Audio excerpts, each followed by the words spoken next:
I think it's almost like the dead center of our movie. So it really is the kind of keystone, centerpiece, action piece in the film. It was intended to really be the absolute, embodiment of that perseverance that Kraven has, where he just will not give up. Let's just say someone he really loves is inside and has been taken.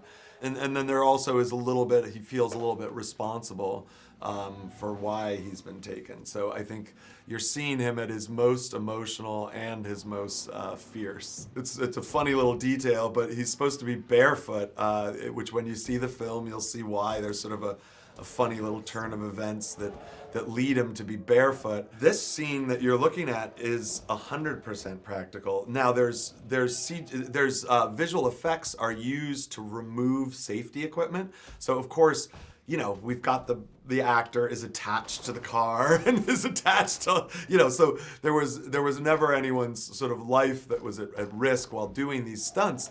But this sequence is a good old-fashioned practical stunt sequence. The idea of gravity, like, affecting Kraven, was something from very early on that we really wanted to design into the sequence. I had felt like from a lot of the comic book movies that I was starting to see over the last 10, 15 years, there was sort of just a complete loss of any sense of sort of gravity. The idea that when you throw something, it eventually will come down to Earth, or when you jump off a building, you are going to have gravity affect you. And so Kraven, while he is this sort of extraordinary guy who can do these crazy things, gravity will eventually affect him. And so this sequence, I think, is a good example of the level of stunts and the level of action that we were trying to achieve, so that it felt, even though it's all a little crazy when it all comes together, by the third act of the film, if we've done our job right,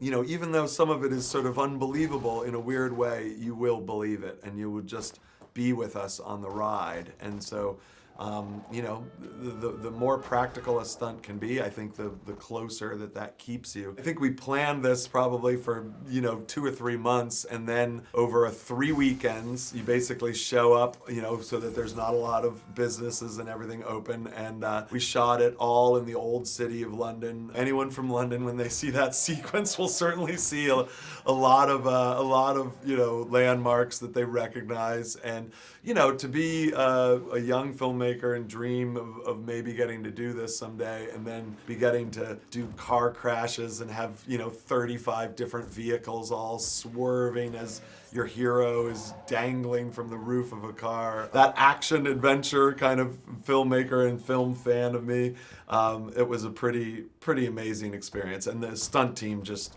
knocked it out of the park. It sort of was the culmination of a lot of our design for what we wanted the character to be.